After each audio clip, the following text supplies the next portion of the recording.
স্বপ্নে দুধ বা দুগ্ধ দেখিলে তার ব্যাখ্যা কি হতে পারে? তো আজকে তা আমরা সংক্ষেপে আলোচনা করব।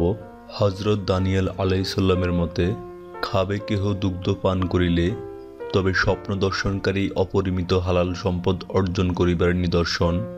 কোন স্ত্রীলোক স্বপ্নে তাহার স্তন দুগ্ধপূর্ণ দেখিলে অচিরেই তাহার গর্ভে সন্তান আসিবার আলামত বুঝিতে হইবে। স্বপ্নে কেহ টাটকা মিঠা দুগ্ধ দর্শন করিলে তবে তাহার ধন সম্পদ ঊর্ধ্বগামী হইবার লক্ষণ বুঝিতে হইবে। কিন্তু নিকৃষ্ট কিংবা ভেজাল মিশ্রিত দুগ্ধ দর্শন করিলে বা পান করিতে দেখিলে তবে তাহার আর্থিক ক্ষতি হইবার সম্ভাবনা রহিয়াছে।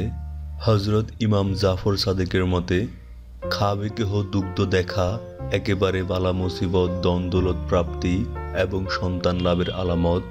অর্থাৎ কোনো ব্যক্তি স্বপ্নে দুগ্ধ দেখিলে তবে সে মুসিবতে পড়িবে, আবার কারো সম্পদ লাভ হইবে, আবার কেহ সন্তান লাভ করিবে। এইসব নির্ভর করিতেছে স্বপ্ন দর্শনকারীর এলেম এবং স্বপ্নের সময় কিংবা স্বপ্নের ধরনের উপর। হযরত ইবনে সিরিন রহমতুল্লাহ আলাইহির মতে, কেহ যদি স্বপ্নে দেখে যে সে শিশু অবস্থায় দুধ পান করিয়াছেন কিংবা তাকে দুগ্ধ পান করানো হচ্ছে, তবে এই স্বপ্নের ব্যাখ্যা হইল স্বপ্ন দর্শনকারী কারারুদ্ধ হইবে এবং তাহার সম্মুখে কারাফটক বন্ধ করে দেওয়া হইবে।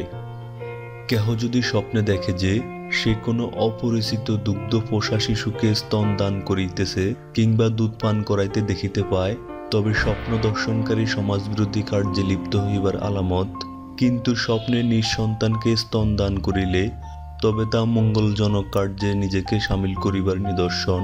স্বপ্নে কেহ হালাল পশুর দুগ্ধ পান করিলে তবে তা রুজি রোজগারের আয় উন্নতি কিংবা বিদ্বান হইবার আলামত। স্বপ্নে কেহ হারাম পশুর দুগ্ধ পান করিতে দেখিলে তবে তা রোগব্যাধি কিংবা অভাব অনটনে পতিত হইবার আলামত। স্বপ্নে কেহ মাতৃদুগ্ধ পান করিতে দেখিলে তবে তা স্বাস্থ্য লাভ, ধন লাভ এবং মর্যাদা লাভের চিহ্ন বুঝিতে হইবে। স্বপ্নে দুগ্ধ দহন করিতে দেখিলে তবে তা সুখ শান্তি লাভ কিংবা ধনবান স্ত্রী লাভের নিদর্শন মনে করিবে।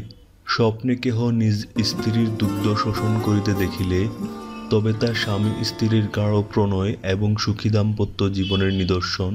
আমাদের ভিডিওটি আপনাদের যদি একটু ভালো লেগে থাকে এবং আমাদের ভিডিওগুলি ছোট্ট হলেও তার পরিশ্রমের কথা বিবেচনা করে দয়া করে একটি লাইক দিন এবং আমাদের চ্যানেলটি সাবস্ক্রাইব করে আমাদের সাথেই থাকুন। এবং আপনাদের যদি কোনো প্রশ্ন বা মতামত থাকে তাহলে আমাদের ভিডিওর কমেন্ট বক্সে আমাদের জানাতে পারেন। আমরা যথাসাধ্য চেষ্টা করব আপনাদের কমেন্টের উত্তর দেওয়ার জন্য। সবাই ভালো থাকবেন, ধন্যবাদ।